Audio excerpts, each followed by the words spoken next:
Good morning, everyone, and welcome to Move Daily Talks. I'm your host, Tracy Steen. And today on the podcast, we welcome Louise Valentine. Louise is a leading exercise physiologist, a woman's integrative health practitioner, best-selling author, avid runner, and military spouse. She's named the American College of Sports Medicine Practitioner of the Year and #1 health education specialist in the U.S. She has worked for the NFL, published research, and coached thousands throughout the world. When faced with her own devastating diagnosis, hormonal health, and fitness challenges, she has turned her breakdowns into breakthroughs. Louise is CEO of breakingthroughwellness.com, where she offers free resources, a top podcast, and the industry-leading Badass Breakthrough Academy. Let's welcome to the podcast, Louise Valentine. Okay, we are here with Louise Valentine, and I'm just really excited to welcome her to the podcast. So welcome here, Louise. Thank you so much for having me. I'm excited to Absolutely. deep dive into our conversation. I am too. We were just talking a little bit before the podcast that you are an expert in women's health when it comes to things like perimenopause, things like running. That has been your whole background. You are an avid runner and you help coach women as they're in this transition of life. And we have so many of our listeners who are indeed in that transition, of course, and menopause and beyond, but a lot in perimenopause and struggling with certain symptoms. Things have arisen, right? Our bodies are changing. And it can be a very frustrating time, especially if we don't have a clue that this is supposed to be happening or it happens for a lot of people. And so sometimes maybe we've been doing the types of exercise, activity, running that we used to do. And all of a sudden things are shifting and we're maybe not performing the same way that we were before. We're not feeling the same way. So I'm glad that you are the expert in this field. And today we're going to dive into some of the things that you help women through in this arena. So I would love to know, to start off with, how did you get into this field? Like why running? Why women in this age range? How did that all happen for you? Yeah, so it's a very interesting story, actually. I was cut from my high school volleyball team. That was my passion. I loved it. And then I transitioned over to cross country because they didn't cut. And I was dead last on the team. I was overweight. I was muscularly developed to be a volleyball player, which is completely opposite of that of a runner. And in addition to that, I just had a lot of a strong family history of disease, struggling with weight, and it did not make me, air quotes, look like a runner. So when I struggled with injury, when I struggled with my hormonal health early on and my weight, additionally my mental health, I didn't know why. And I had a lot of compromised immune system issues. Well, long story short, it turns out that I had low estrogen, basically from my onset of period. Pair that with being an endurance runner who's also trying to manage my weight. I did all the wrong diets. I trained too hard. And yes, did I eventually go from last on the team to varsity? I did, but I didn't do it the right way. But at the time, I didn't know it. And I just contributed further and further to my own hormone damage. And come to find out this is the story of a lot of women who are runners. And when we start to hit perimenopause is when we really start to see these same symptoms that I basically spent my whole entire life studying because I was so stuck and frustrated myself. So initially got into exercise physiology. I started my career in the NFL and was working in high performance. So here I am learning all of the best strategies, nutrition, fitness, strength and conditioning, and it still wasn't working to save myself. So I started to question, why was my female body stuck? And as we know, there's not a lot of female specific science. So fast forward, got a master's degree in integrative women's health, health program planning, and started to study this complex of why endurance athletes and women so darn dedicated to our health and fitness can be so stuck. And it comes down to that hormone havoc, which rears its ugly head in perimenopause. Hence, having a lot of solutions that were developed over the last 22 years of my career to really mitigate hormone havoc and optimize hormonal health for optimal weight, health, and performance.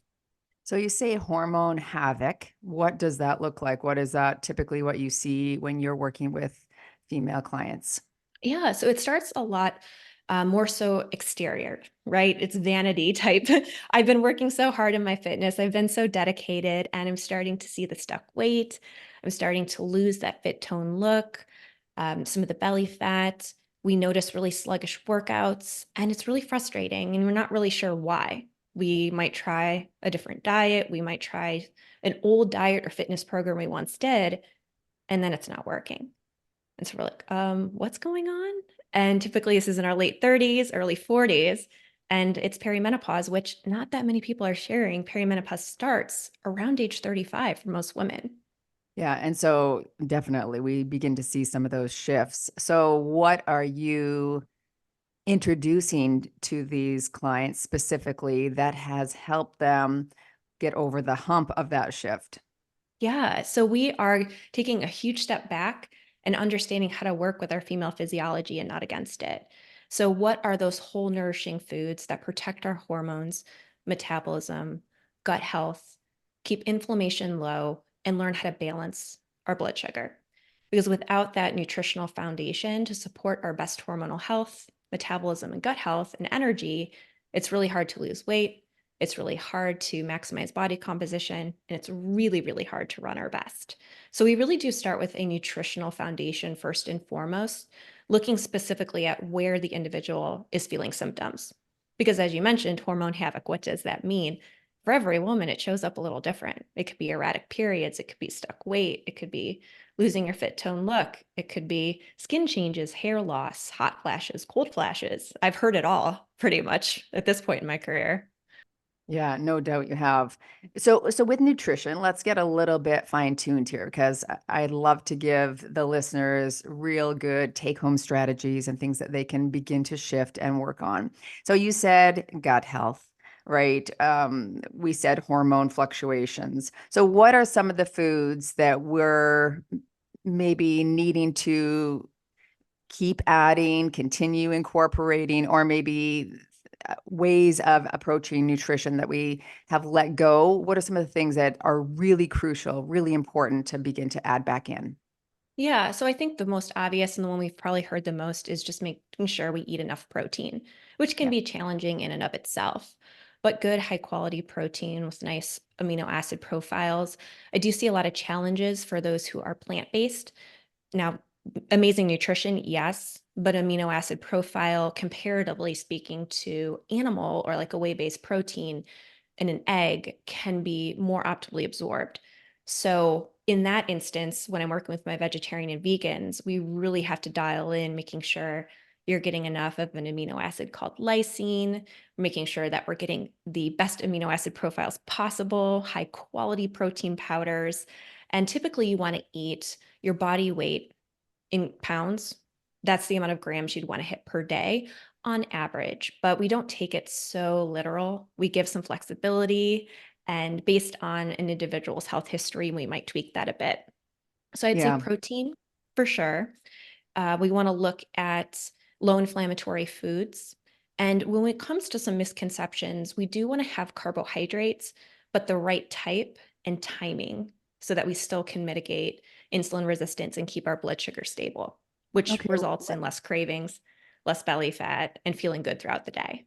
Yeah, let's talk a little bit about that timing. I think most of us might have a good inclination of the types of carbohydrates that are healthier versus those that are not, right? We're looking for complex carbohydrates that have high fiber content, ones that will keep us fuller longer, energize our workouts. But when we look at timing, what are important things to note in regards specifically to running and how we consume carbohydrates around that form of exercise? Yes, and this is where it gets tricky when we have someone who might want to run well and feel really good and energized when running, yet they still have body composition goals as well as wanting to lose a little bit of fat. So we might hear, as an example, optimally for women over 35, we'd want to get 150 grams of protein and carbs pre-workout. So that whole thing, never train fasted because it's going to drain our hormones, drain estrogen, progesterone, and testosterone, increase cortisol, and ultimately become counterproductive. Sorry, So can I we, just interrupt there? Did you say sure. 150 grams of protein pre-workout? I'm sorry, 150 calories of Okay. protein and carbs. Yes. I'm When sorry if you I said said that calories, I incorrectly. just wanted to confirm it's not 150 grams per pre-workout, folks. 150 calories. Okay, great. So broken down, that might look like about 28 grams of protein then, Hmm. right? Yes. And And a cup of carbs or some sort of like um, whole grain rice or maybe oats or perhaps sweet potato, quinoa, something like that for your carbohydrate. yeah, it gets a little tricky when you're a runner who's typically used to running in the morning. I have a lot of really ambitious women who are moms and they're busy and they're high achieving. And so when we're working out 4 or 5 a.m., a lot of times a woman's not fueling because she's busy, because it's so early and they're worried about GI distress versus oh my gosh, I'm scared of eating, which we kind of hear a lot of like shaming in the industry, like you should eat, but there's a reason why we don't eat a lot of times. So we have developed strategies to help optimize the body composition and fat loss without draining the hormones. So in that instance of that morning pre-workout meal, we might have something like a banana and pair it with something called essential amino acids. So you can still get the building blocks of protein with your banana to still get a protein and a carb source. It's just a little lower calorie, it's lighter in the stomach, it's faster digesting. So little tweaks like that can go a really long way to still feel good in the gym and also still protect our hormones and metabolism. And timing wise, would that be about 30 minutes to an hour before the run?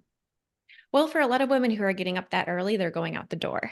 So we might even tweak it to like half a banana and some aminos. And we are typically eating that within a half hour. If we're getting a longer window to our workout, we really would want to get closer to that 150 calorie mark so that we do have enough fuel in the morning.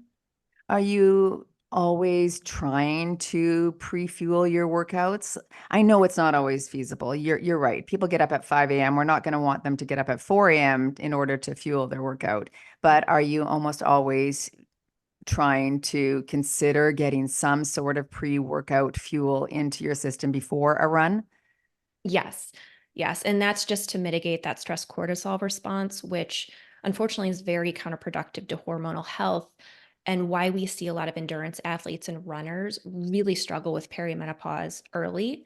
And you might have even noticed this as a runner or endurance athlete showing up as infertility, hormonal challenges in your youth, very similar to like I did, which it just gets a lot more intense in perimenopause when our body's naturally decreasing hormones. And here we are not fueling before our run, draining our hormones further and making perimenopause worse.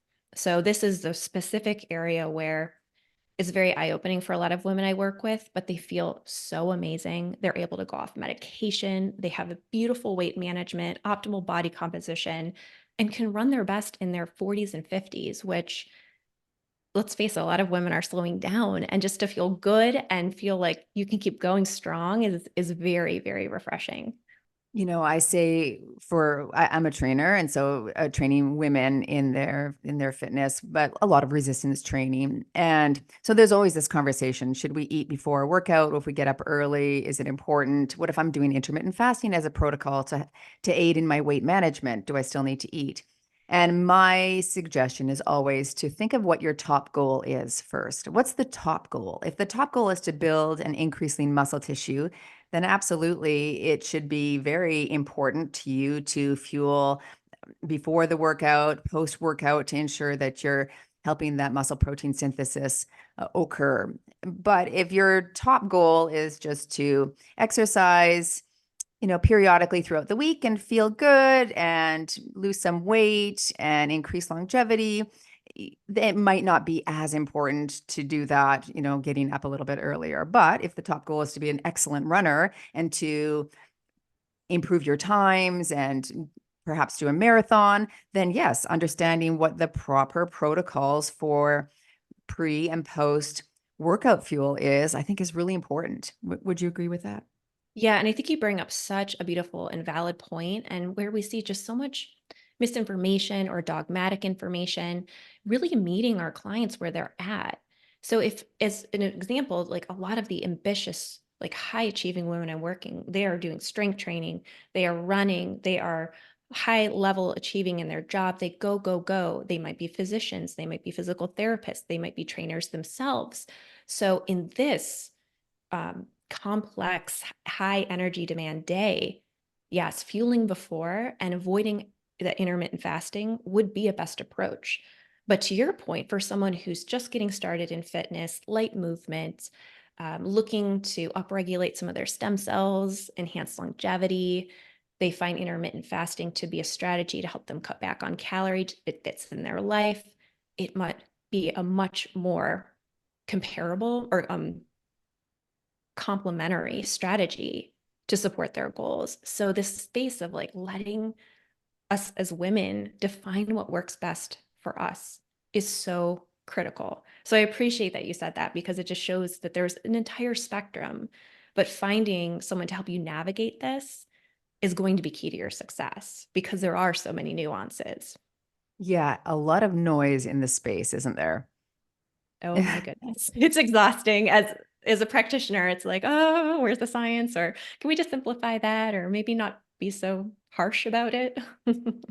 Well, and I talked to Dr. Stuart Phillips recently on the podcast, and we were just talking about the polarization on social media and how you'll hear one thing from someone, and sometimes, they're in a certain company's pocket, and so they're really are speaking about a strategy vehemently, and someone hears it and they're like, okay, that's working for Sally from the office, so I'm going to do that same thing, where it's really not necessarily the best strategy for them for where they want to go. It is very individual. And I think understanding that and then seeking out professionals and having an open mind as well, right? I think so often we just take everything as the gospel and we don't do our due diligence, our own research, and ensure that, yes, what information we're hearing is science-based. So what are you doing?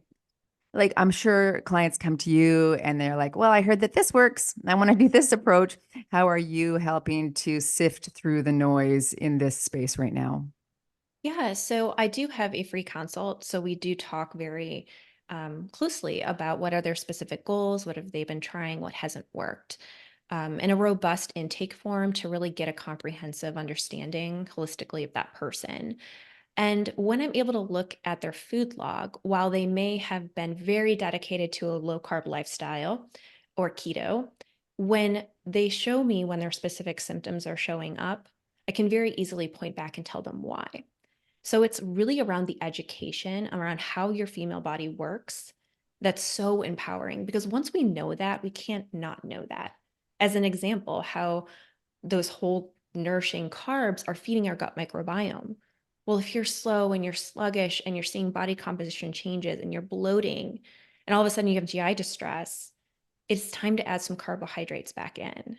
And while that keto or extreme low carb diet may have helped in the past, it's now working against you. It's caught up because you weren't working with your female physiology. So we have these very open conversations. And a lot of times it's a lot of frustration because they so strongly believed and were told some misleading information. And so I always say it's not our fault. It's just that we live in a world where not a lot of women, not a lot of practitioners really empower us to understand how our female body works and how to work with it. So we use that lens, and I'd say a lot of women are very, very accepting of that because they realize and they see the immediate benefit when we apply a different strategy. Yeah. And I think too that people might have an initial goal of fat loss or body weight loss. That's often a very top goal of a lot of women for sure. And so they might do something a little bit more restrictive, like a keto diet or a low carb diet or even a restricted calorie diet. And then, like you said, all of a sudden they're seeing their results in their training just begin to diminish. And so I love the fact that you take a really comprehensive look at their food log because it tells the story, doesn't it? It can either fuel your workouts or, like you said, if you're having that GI distress and you just wonder what's going on, well, the proof's in the pudding there, sister. Absolutely. And even looking at blood work and catching things as a holistic practitioner that, and we have a functional medicine dietitian on staff, when we put our heads together and we really look at an individual's blood work, it's amazing what might not be like flagged as low, but it's like borderline low, or you see someone's A1C creeping up over time. And it's like, it is time to balance your blood sugar. This is why you're feeling so low energy around 3 o'clock every day. And so it's very eye-opening, just kind of putting together all the pieces and parts for an individual, because you learn so much about yourself so fast. Yeah, and as estrogen drops through perimenopause and into menopause, that balancing the blood sugar becomes really crucial, doesn't it? Absolutely. Low estrogen definitely impacts the way that our body uses protein and carbs as fuel. The one thing that's very interesting to me is how there's so much messaging around perimenopause, like you will become so insulin resistant. You will lose your estrogen at a rapid rate. And that's where we really try to rewrite that story, empowering women to understand why the female body can't manage blood glucose, why the female body struggles with body composition, why you might be more inflamed. When you understand why and you know the strategy to address that, it's incredible how that doesn't become your story. How you don't have hot flashes, how you don't gain the belly fat, how that you don't have to feel sluggish. Like perimenopause, it doesn't have to be complicated, confusing, or suck, is what I often say. And it's a refreshing message for a lot of women who are kind of just told, well, welcome to aging. This is what happens. And it's like, no, no. Doesn't have to be that way, but there are a lot of things to look at, aren't there? It's not just one sole path that you have to go on. Like you said, it's sleep, it's working with our stress management and creating strategies around that. It's inflammation. I'd actually like to dive deeper into that because I think Yeah. that as we age, this can become something that can become an acute problem for a lot of people. So what sort of coaching are you giving to women regarding inflammation and how they can begin to bring that down within their own bodies? Yeah, so we keep everything incredibly simple and clear. And we have actually put together a food list where we show you the optimal choices. We have, ones that are some of the time foods and some that are like, well, let's really make this a purposefully planned splurge and every once in a while. And then also have hacks around using things like alcohol, a high carb meal, different things to really work with the physiology of the body to ensure that when we do make these choices, they don't derail our success. So we've put together, to your point, a comprehensive framework that really does empower you to make sure you know how to work with your hormones to sleep well, keep that inflammation low. And part of inflammation being low is balancing the blood sugar. So we have a rule: no naked carbs, always making sure that you pair any source of carb with a fat or a protein. And you'd be amazed how that just helps manage weight.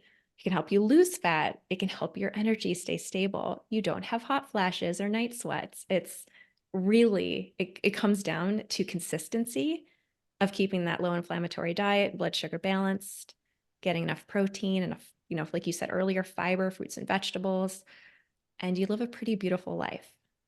Well, what do you see? And I feel like I see this a lot. But what do you see in terms of, yes, you said consistency. I agree. That's the dripping water on the stone that hollows it out, not through force, but through persistence, says Ovid. And so often, I think people will start a protocol, they'll start a diet or a regime, they'll start a fitness training program, but it's the consistency that just drops off. And then they come and they say, well, I have this inflammation. Well, I have this, I have that. Have you been dripping the water on the stone daily? Right? Like, or has it veered off? You went to a wedding on the weekend, you were drinking, and then that just sort of segued into the next week. A few treats here, a few missed workouts there. I find that for a lot of people can be the reason why they're not seeing that progress forward. So, Yeah. what do you see in your work? And then how do you coach people to bring back what's important in terms of their targets and really leaning in toward those things and trying to achieve them? Yeah, we work incredibly closely for 6 months with individuals. So they have email access to us. We have a private community. They've got their learning academy. They've got one on one sessions, and they've got incredibly detailed game plans customized to them. So in our sessions, we really do talk through: what does your week look like, the next 2 weeks? What are potential obstacles? Okay, there's a wedding. How many drinks are we going to have? When we have a drink, how do we hack it? Okay, leading up to it the next day, how do we use those extra calories to our advantage to fuel a workout? And so in this process of learning how these practical strategies fit into real life, it's refreshing, it's empowering. We work through the diet culture messaging of the past for some individuals who really want to restrict a little too much. Or to your point, we have one slip and we roll down the hill, we tumble into the water, we drown, we're there for weeks, and then we're like, oh, okay, maybe now I'll start eating well again. That is being nipped in the butt as much as possible in the beginning. And that clear communication with your coach is where we see the magic happen, because it's just recognizing how we do this in our actual day-to-day life. And just to your point, there's this idea too where you're psychologically dieting, but you're not physiologically dieting. So all week you are dialed in, and then on the weekend you let loose for almost every meal. Well, you just struggle. You just really dialed it in and worked hard all week. And then on the weekend, it's so all over the place that you still feel like you restricted a lot and you should see results and you deserve it. But we look at the weekend and it's just all over the place. So as we get older, less and less splurges is where we're really dialing it in. What's the mindset that causes us to derail? Like, what are you seeing and that's happening that causes that? You know, again, I think that if people don't have this profound reason for wanting to improve their health quotient, something that pulls them out of bed maybe at the 5 a.m. mark when they could hit snooze, something that makes them think twice about having that second or third or fourth drink or plate of food. I think that underlying profound reason is really important, right? Like if we don't have that, if we're not forward thinking about how we want to feel maybe in our 70s, 80s, 90s and beyond, and then reverse engineering all of the micro processes, sometimes we can just become complacent or we just forget that it's really actually an important thing to work on. It's important to fix the roof when the sun is shining, so to speak, as JFK so eloquently put. But what is that? What is that mindset that sometimes just causes us not to care in the moment? I think there are so many individual reasons. And when you discover that, it is the most empowering thing. So, as an example, for myself, I go back to younger years where it was always just a struggle. I was just always the chunky girl. Like, I didn't perform well. And despite being someone who has now won industry leading accolades, made a competitive running team, I can still like look in the mirror and see that girl. Like those old stories are there, and it's easy to feel like, it could be one wrong comment on social media that like knocks down the confidence. And it's like, oh, I'm just not getting where I want to be. I'm not seeing results fast enough. So it's sort of recognizing what were those triggers in the past or those old stories, and leaning into and stepping into that next level version of you and knowing the strategies to stay there. So for me, if I feel down, I might want to put on a cute outfit. Like maybe I did have a little too much pizza and beer, and that makes me feel like junk and I'm inflamed and I can't see my muscles the next day and I'm so frustrated. I'm going to have to put on a cute outfit and go to the gym, because I'm still freaking cute. I am still, I still have the muscle. I'm still lean. Like I am so much further. And I'm not that old girl who used to sit there and cry and eat all the wrong foods and not know how to help myself. I am strong. I am capable. I know how. So that little mantra for me is really important. So I work a lot with women in defining their next level. Like, who do you really want to become? Is it the mom where, your kids come up and say, Mom, look at your arms. They're so strong. Or Mom, you're always eating so healthy. You're so energized. I love that you can kick a soccer ball with me. So defining their next level, acting like your next level self, even if you haven't achieved it yet. And then those little strategies that help when you are knocked down, especially to address your old inner dialogue. I totally agree. I think that is so important that we have these parts of us that rise up. And you're right, it can be something as small as a conversation with your spouse or a comment that triggers that part, right, to rise back up and to think, okay, this part is here. She wants to eat, overeat, or she wants to lie in bed all day instead of get up and do the workout. But of course, it makes sense that she's here. And can we have some compassion and curiosity for those parts that do rise up? But then to still think, okay, what is it ultimately that I want for myself? And no one's coming to parent me or to save me. I have to do this myself, right? And so Yeah. it's looking forward and saying, okay, if I want to be there, what are those little micro processes that I have to do on a daily basis in order to get there? But I also think it's looking behind you and saying, where do I not want to go? Where do I not want to end up? And if I don't want to be this version of me, and really even getting that in your mind's eye and thinking, if I do nothing, if I do not, move forward in my fitness and healthy nutrition, in my stress management, in my focus on sleep, if I do none of those things, what's going to happen to me? What's my life going to look like? How am I going to feel? And to allow that to propel us forward as much as that goal or target in front of us is pulling us forward. So it's that both and I think that's so important. So thanks for sharing that. That's good. Yeah, and it comes down to daily a lot of times because Yeah. this stage of life is so stressful. We're taking care of aging parents, our own kids. We may be really ambitious in our own career. We've got kids' sports, we've got other family duties. It's a lot. And so if we don't take each time to define our day will define us.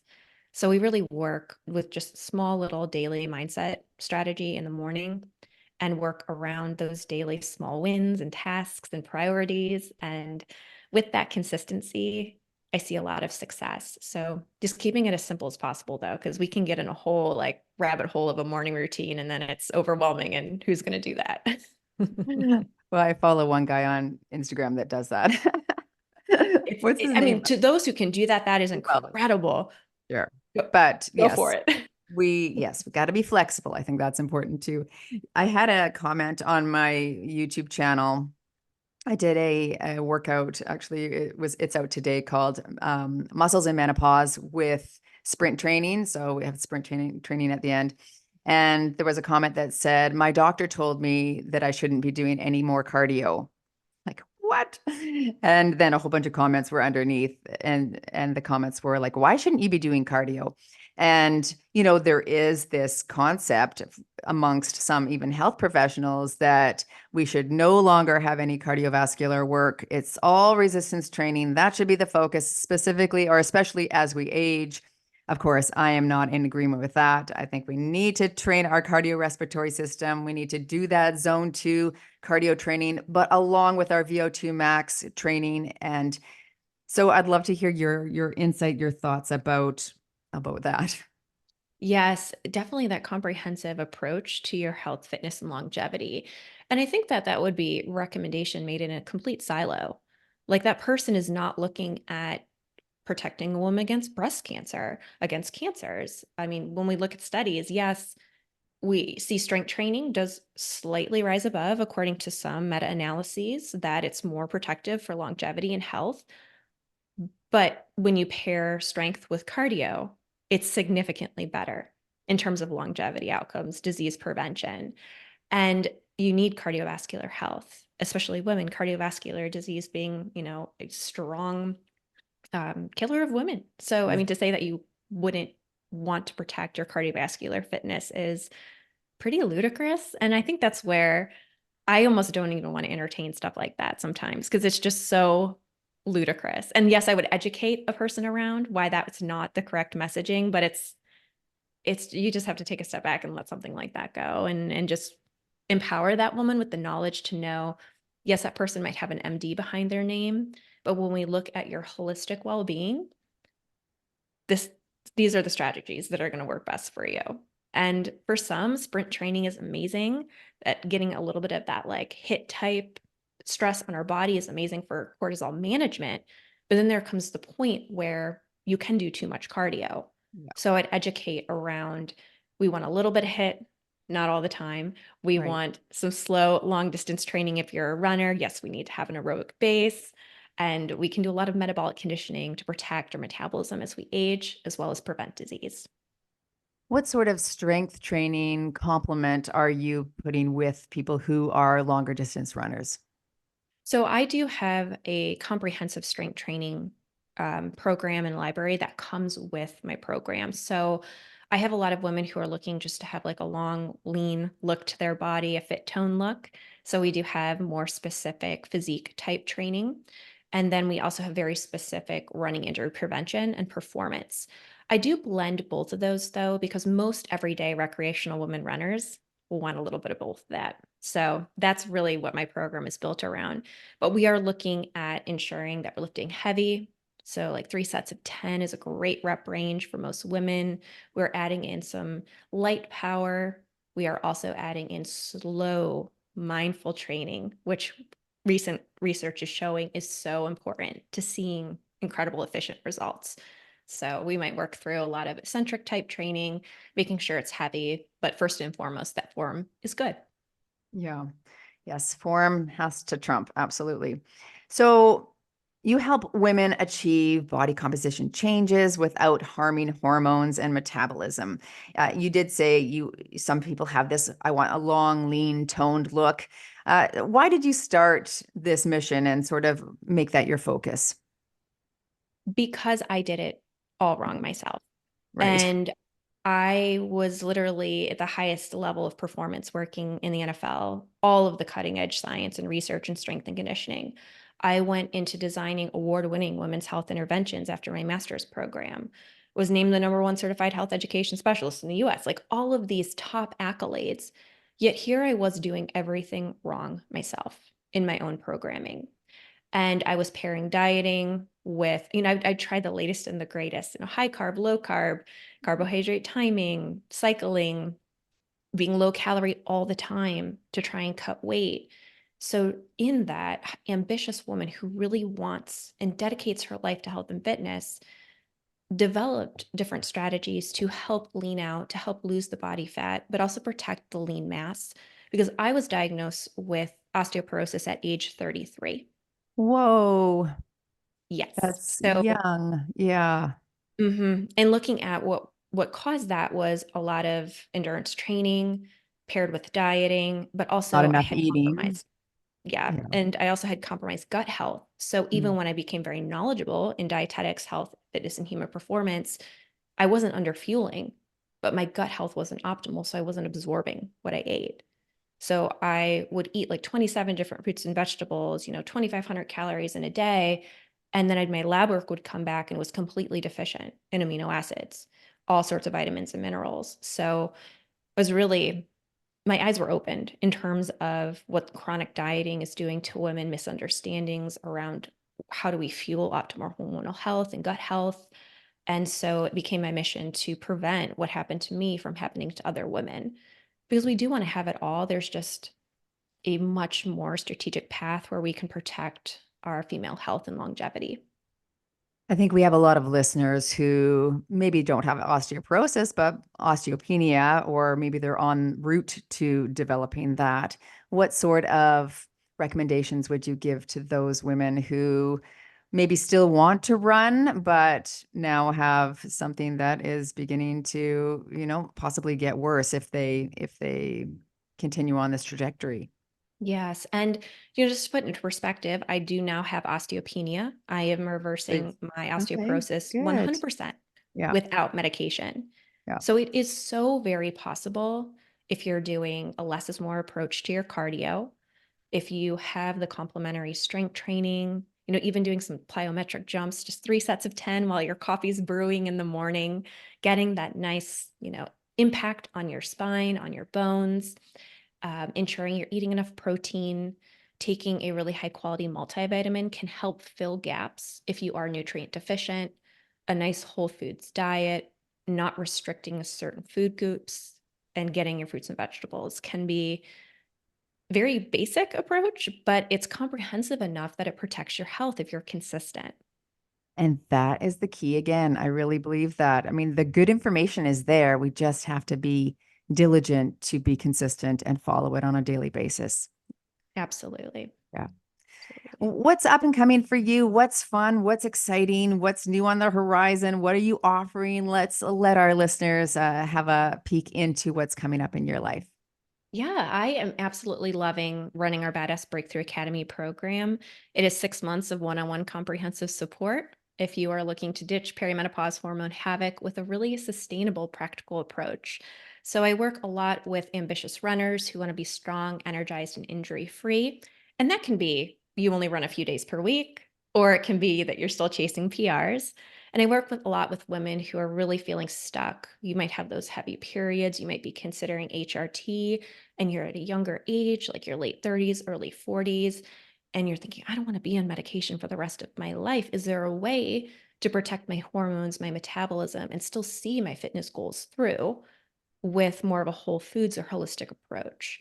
And then when is the right time for adding something like HRT, or can I wean off medications? Is it possible that I don't need all these supplements? And you kind of feel like you're going all over the place. And we help you really just put it together, keep it simple, low stress, and consistent so you can be your most vibrantly energized, fit, and strong self for life, which every woman deserves, no matter how stuck you feel.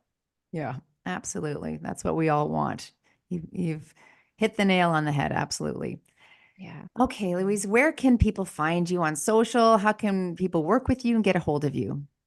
So you can visit breakingthroughwellness.com. We offer a free consult. I have myself and two other practitioners there, both who have which gone through our program themselves. So we bring over 55 cumulative years of experience to empower you to unlock your best with less stress. We have a blog. Our top podcast is Maximizing Fitness, Physique, and Running Through Perimenopause. And we are at Breaking Through Wellness on Instagram as well as Facebook.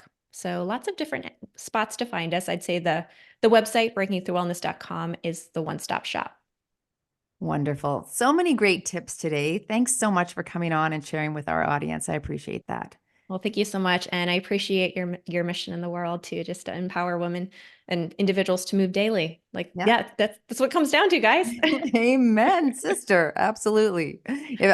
Our full motto is, if nothing else, move daily. And I think that's, a lot of people have trouble dialing in the nutrition, or have trouble dialing in those sleep habits or stress habits. But if you're moving your body, you're doing yourself a favor, right? It's better than sitting on the couch. So if nothing else, just move daily. Yeah. All right. Well, thanks so much for joining Move Daily Talks again, and we'll see you all in the next episode.